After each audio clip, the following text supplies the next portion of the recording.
started running when I was 10, found I was okay at it, and then as I got older and more problems came my way, running was the one thing that was free and that you could just go out on the moors, on the hills, and you just get to escape. Didn't matter where I was, you could just put your shoes on, run, come back, and then think, right, okay, back to being mum again, back to work. When Tony and I got together, we then opened Let's Run. To run together and train together was something that we both enjoyed. I know Tony used it as an escape and I certainly did too. We both like to get a really good run out, chatting loads, discussing ideas for the shop, discussing future plans, but still running together. So we could either enjoy each other's company or we could chat and rationalise things between us. Ultra running developed a community around here. You could go for anywhere, anytime, and it gives you that half an hour, 20 minutes or whatever it is where you can mix with other runners, and they would turn out to be my best friends. I like racing and I like competing, but my relationship with running is I want to go out and enjoy it. And I don't care where I come or what I do, I just want to enjoy myself. One morning I woke up and found I'd been entered in the Spine. That was an interesting morning. Tony entered me in it and it was always on my to-do list. It wasn't on my to-do list for 2019. I've been running a long time and I've been doing ultras a long time, so I had all of my equipment, I had my bags, I had my kit, and sponsors had provided me with kit. I had so much support and backup that I think I had a good base to start with. But I didn't go in underprepared or thinking this is going to be a walk in the park. I knew it was going to be awful, and it was. The Spine race is a 268-mile, 7-day race from Edale to Kirkyetum, encompassing the entire Pennine Way within the 7 days. There is mountains, moorland, areas of outstanding natural beauty. The physical challenges, they're obvious. Racing over 400 kilometres, people journey through all kinds of weather along this route because it's a winter race, so it's very challenging conditions. Equally as challenging is the mental aspects of the race, you know, the mental management, managing your own mood when things don't work out, being able to make judgments constantly, what kit should I be wearing, what kit should I not be wearing, and I think that's what makes it really special.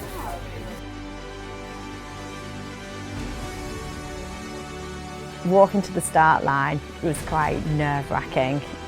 I can remember the butterflies, it was pouring down, it still seemed quite dark, it was miserable, and I just thought I've got a week long now of being outside and cold and wet.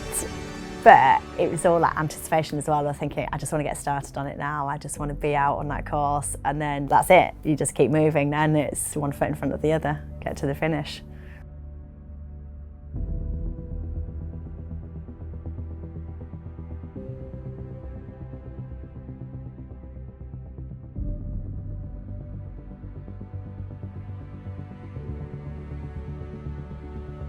During Shelli's race, she experienced very challenging conditions in the southern part of the course. She was battered by very heavy winds, 50 to 70 mile an hour gusts, driving rain, difficult visibility during the day and the night. So there was a lot. For the first 2.5 days, it's a very difficult start that she had.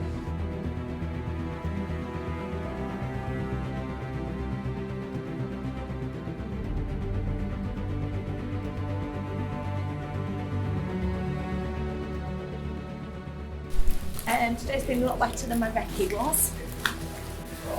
Wind's definitely been the main factor for me today. And I'm trying to stay upright. The next bit from here, we've got a nice climb back out from what we've just come back down. After that, I think it's going to just be concentrating on the navigation, especially when you're tired. It's a bit more difficult. I don't think anyone can explain to you what you go through and what you put your body through. I signed lots of disclaimers on the route. It was just no end of just shock and pain as well. The pain in my feet, I don't think comprehended could be so bad. I knew that I was still fit enough to continue, and I know medically they were meeting all of their requirements, but I also knew that I wasn't that low that I couldn't continue. Breathing. Right, let's go.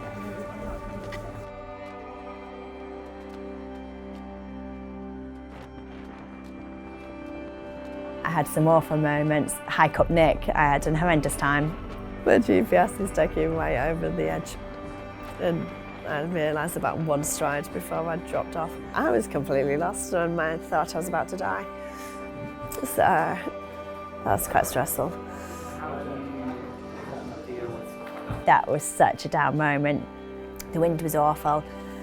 I was pretty much blind. I was just sat on the floor and cried, and then pulled myself together and did get back down into Dufton. But it just took an awful lot, I suppose, of strength to get back up and to go and not press my SOS button.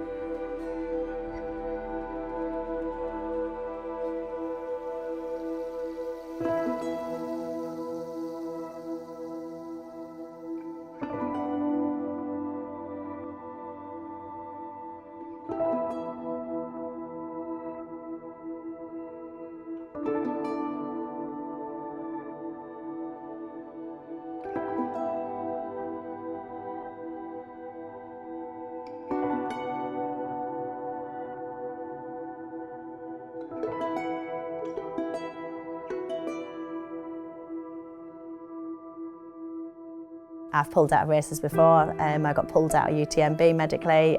I wanted to finish for myself, but I wanted to finish mainly for everybody that had supported me, everyone that had come in the shop, everyone that had sent messages of support and cards of support prior to it.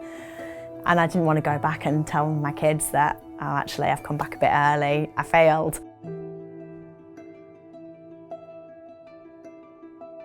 I met Tony a few years ago now. I was a runner, did Hardmoor series. Tony had opened the Ultra Runner store. That's how I met him when he sponsored one of the races. He presented my prize to me at the end of the 110 Hardmoors 110. And then we got together at a friend's wedding, and then he moved down here with me, and then we opened Let's Run together.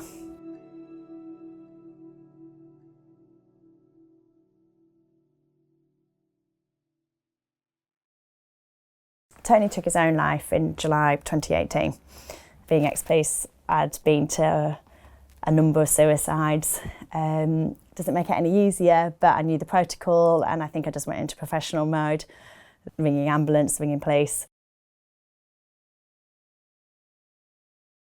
I cut him down, and then it's dealing with everybody else's emotions as well as your own. It's a complete sense of disbelief.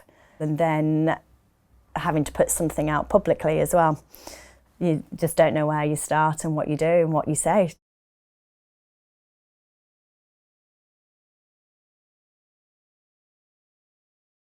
I was telling people what's happened, and I think people had a right to know, because if that stigma stays, then it's not going to prevent any more. There's going to be more men taking their own lives.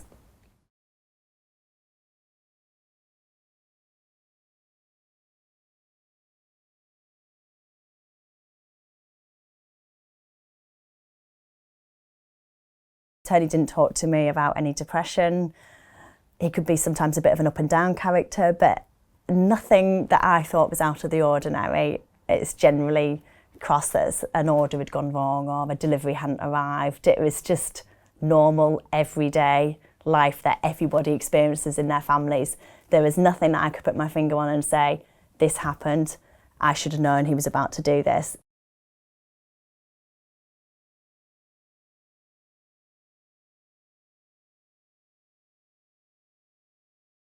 I never expected to be then cutting him down and dealing with a funeral and talking to so many people about suicide. A lot of people are very often at a vulnerable point in their lives when they decide to do some exercise, and a lot of ultra runners feel that need to work through those difficulties and then know that you have the strength of character to be able to push on and keep going. I think the sense of community is incredibly important because it's all about everybody being supportive to each other, being able to talk about your emotional well-being so that we actually do feel better for longer, not just live longer. When Tony died and everything sort of settled back down and everybody else moved on with their lives, and I thought I want to do something that's going to raise some money and try and help other people. I chose Calm as my charity for the spine. Calm's a lesser known charity. I'd never heard of it. until I looked and they provide a helpline and they try and raise awareness. They've got some run groups going. So I just thought it was all very relevant to me and to what I'd experienced, so that's why I chose them. I thought, well, if I finished my application, it's quite a long race, it's got quite a bit of credibility about it. I thought people will hopefully start watching the dots and they'll see the video footage of it coming in every day and hopefully think it's worthwhile putting some money in, whatever it is and whatever amount they can afford.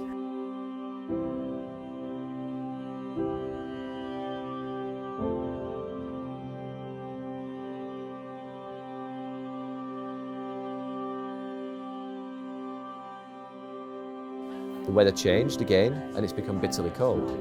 So the challenges that Shelli's got, she's transitioned from an incredibly wet event, which was quite wild and raw, to then a cold event where the cumulative fatigue, the difficulties that you might experience retaining body weight or even your appetite, she would have been thirsty, she would have been tired. And as I say, the longer that you progress through the event, the more these things stack and they slowly sort of erode your physicality, slowly erode your mood, and being able to sort of continue through that is a real challenge.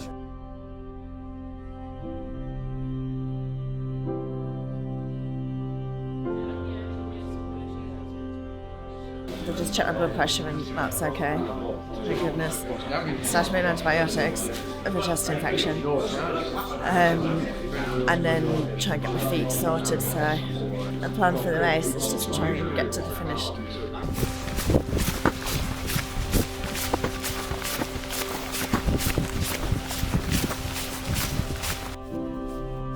Thought about a lot of things on the spine. Some of it was just mundane, boring things. What have I got to do next week? Did I definitely put food in the fridge? You're out there and you're beating yourself up against the elements, and whether you think I want to go out and just get all the demons out or just run and have a day that you can just escape from everything and rationalise things in your mind as well. There's so many things that go through, thinking things about Tony, conversations with Tony when I'm having a rough moment, saying to Tony, right, do you want to lay off me now? I've really had an awful time. You're responsible for this wind. Do you want to just calm it down a bit now? I can't cope with any more of it. And then moving on to thinking about how my life's going to go forward, what I'm going to do with it.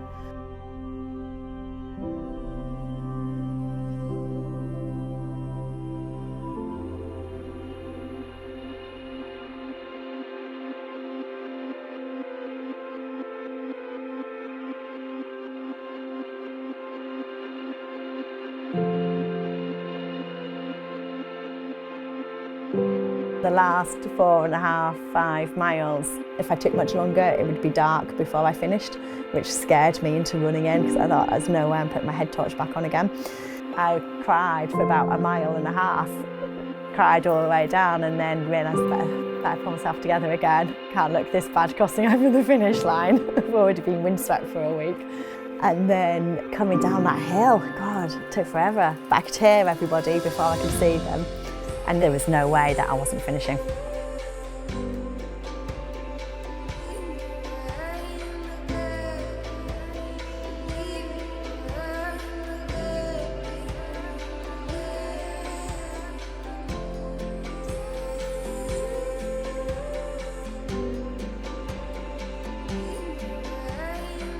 When I crossed over the finish line, just that relief that I'm going to be able to take my shoes off in a minute and I don't have to put my head torch on, and that's it. I'm going to sleep in a bed tonight and I'm going to eat proper food and I can have a shower and wash my hair and just nice things.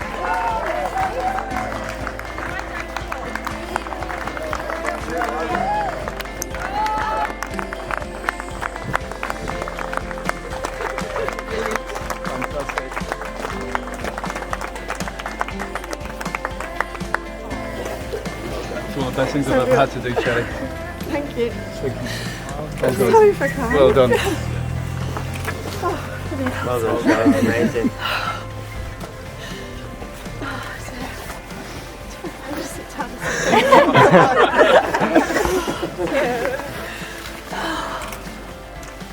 You've got to say that, you know, Shelli is one tough woman for being able to complete this. That really took some doing, and it's really impressive. Ultra running kind of takes you to places that you wouldn't normally go to, and it can give you that inner strength to really, really just be able to push on, and people recognise that in each other. And I think that's what's really special about that community. People are incredibly proud of her, of what she has achieved. And I feel very lucky to have Shelli in my life. Can't really say any more than that. I still haven't found words to describe the spine. It's 5 weeks after, and I still haven't thought of a word to be able to describe what happened. I have no regrets whatsoever. I think it's raised a huge amount of money, it's raised a huge amount of awareness, and it's got people talking. And if I could have saved one person or got one person to talk and say, I'm not coping well, then that's what I wanted to do. And I know I've done that, so no regrets whatsoever.